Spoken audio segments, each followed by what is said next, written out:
Data science एक emergent topic है जिसकी नॉलेज होना सभी स्टूडेंट्स के लिए बहुत ज़्यादा ज़रूरी है। तो आज हम आपको डेटा साइंस के बारे में नॉलेज प्रोवाइड करेंगे।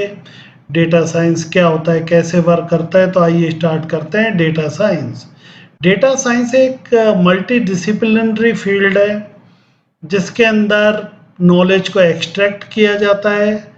और कहाँ से एक्सट्रैक्ट किया जाता है? स्ट्रक्चर्ड और अनस्ट्रक्चर्ड डेटा से, by using of scientific method, processes, algorithms and systems. लेकिन अब हम ये देखते हैं कि डेटा साइंस की ज़रूरत क्या आ गई। पहले देखिए डेटा बहुत कम होता था, तो हम यूज़ करते थे MS एक्सेस। उसके बाद में डेटा इंक्रीज होना चालू हुआ तो हमने यूज़ किया SQL, PL/SQL। उसके बाद में देखिए DBMS पे अपन ने काम स्टार्ट किया, RDBMS पे अपन ने काम स्टार्ट किया। लेकिन देखिए डेटा का वॉल्यूम जब बहुत ज़्यादा हाई हो गया, आज आप देख रहे हैं सोशल मीडिया प्लेटफॉर्म यूज़ कर रहे हैं, आप एम कॉमर्स यूज़ कर रहे हैं, ई कॉमर्स ऐप यूज़ कर रहे हैं, आप थाउजेंड्स ऑफ एप्स हैं वो आप यूटिलाइज करते हैं। वो मोर देन 100 एप्स वो होती हैं जो आप लगातार यूज़ करते हैं। तो देखिए जब अपन इतना ज़्यादा डेटा पे बेस्ड वर्क कर रहे हैं तो हमें ज़रूरत पड़ती है डेटा साइंस के लिए। डेटा साइंस की ज़रूरत किसको पड़ती है? डेटा साइंस की जो ज़रूरत पड़ती है वो पड़ती है बिजनेस हाउसेस को, MNCs को, जिससे कि वो अपने प्रोडक्ट आपको ज़्यादा से ज़्यादा ऑफर में बेच सकें और ज़्यादा से ज़्यादा प्रॉफिट वो गेन कर सकें। तो इसी कारण देखिए कि वो स्ट्रक्चर्ड और अनस्ट्रक्चर्ड डेटा में से नॉलेज एक्सट्रैक्ट करते हैं, उस पर डिफरेंट टाइप के method, scientific methods, process, algorithm, systems लगाते हैं और उससे वो मीनिंगफुल एनालिसिस करते हैं आपकी इंफॉर्मेशन के बेस्ड, और फ्यूचर प्रिडिक्शन करते हैं जिससे कि वो पॉजिटिव डिसीजन ले सकें जिससे उनका प्रॉफिट हाईएस्ट हो।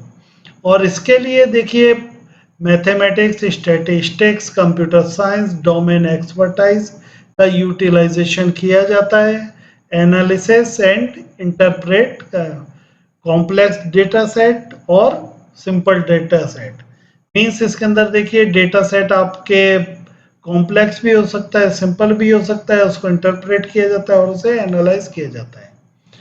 इसके अंदर जो भी एक्सपर्टाइज पर्सन होता है जिसे डेटा साइंस की बहुत अच्छी नॉलेज होती है वो डेटा साइंस साइंटिस्ट कहलाता है। डेटा साइंटिस्ट वो पर्सन होता है जो वास्ट डेटा को, मल्टी लेवल डेटा को, मल्टीपर्पज डेटा को कलेक्ट करता है, ऑर्गेनाइज करता है और उसे एनालाइज करता है। और एनालाइज करके जो भी मीनिंगफुल इंफॉर्मेशन है वो एक्सट्रैक्ट करता है जिससे कि इन्फॉर्म डिसीजन डिस्प्ले किए जाते हैं कंपनी के CEO या फिर बोर्ड ऑफ मेंबर्स के सामने। इसके अंदर देखिए डिफरेंट टेक्निक्स यूटिलाइजेशन की जाती हैं। Data mining, machine learning, deep learning, statistical modelling and visualisation किस लिए यूज की जाती हैं? जिससे कि हिडन पैटर्न सामने आ सकें। मींस कंज्यूमर की इनकम लेवल क्या है, उसकी चॉइस लेवल क्या है, उसका प्रेफरेंस लेवल क्या है। अगर मैंने एक बार स्मार्ट वॉच किसी भी ऐप पे देखी तो उसके ऐड बाकी सब ऐप पे आना चालू हो जाते हैं। वो किस लिए कंपनीज को जरूरी है? जिससे कि वो प्रिडिक्ट कर सकें फ्यूचर आउटकम्स के लिए, कि वो प्रिडिक्शन दे सकें कि उनको फ्यूचर में किस तरह के प्रोडक्ट डेवलप करने हैं और कैसे वो अपना जो भी मार्केट में ब्रांड नेम है वो अपना ब्रांड नेम बनाए रख सकें और मैक्सिमम प्रॉफिट कमा सकें। देखिए डेटा साइंस के डिफरेंट स्टेजेस होते हैं जो अपन बाद में पढ़ेंगे, जिसका data acquisition, data cleaning, pre processing, exploratory data analysis, future selection and engineering, model development, model evaluation and deployment होते हैं। अब इसमें देखिए डेटा साइंटिस्ट डेटा एक्सट्रैक्शन के लिए, डेटा एनालिसिस के लिए जो बेसिक लैंग्वेज यूज करते हैं वो पाइथन करते हैं या फिर R करते हैं। और डिफरेंट टाइप के टूल्स और फ्रेमवर्क यूटिलाइजेशन किए जाते हैं डेटा साइंस में। Tensor flow, scikit, scikit learn, Apache Spark utilization किए जाते हैं। आइए नेक्स्ट चलते हैं। नेक्स्ट हम देखते हैं कि नेक्स्ट टेक्नोलॉजीज की बात करें जो डेटा साइंस से रिलेटेड है।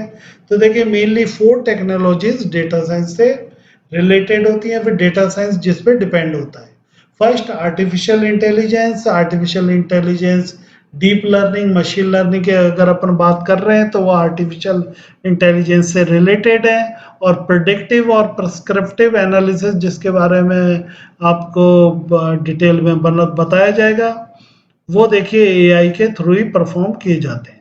सेकंड, जब अपन सोशल मीडिया प्लेटफॉर्म यूज ले रहे हैं और एम कॉमर्स ऐप यूज ले रहे हैं, डिफरेंट टाइप की ऑनलाइन गेम खेल रहे हैं हम सारे, जितने भी आजकल म्यूजिक व्यूजिक सब मूवीज जब हम ऑनलाइन प्लेटफॉर्म के थ्रू देख रहे हैं, तो देखिए उसके लिए क्लाउड कंप्यूटिंग की नॉलेज होना बहुत जरूरी है, क्योंकि डिफरेंट टाइप के क्लाउड होते हैं, private cloud, public cloud, hybrid cloud, corporate cloud.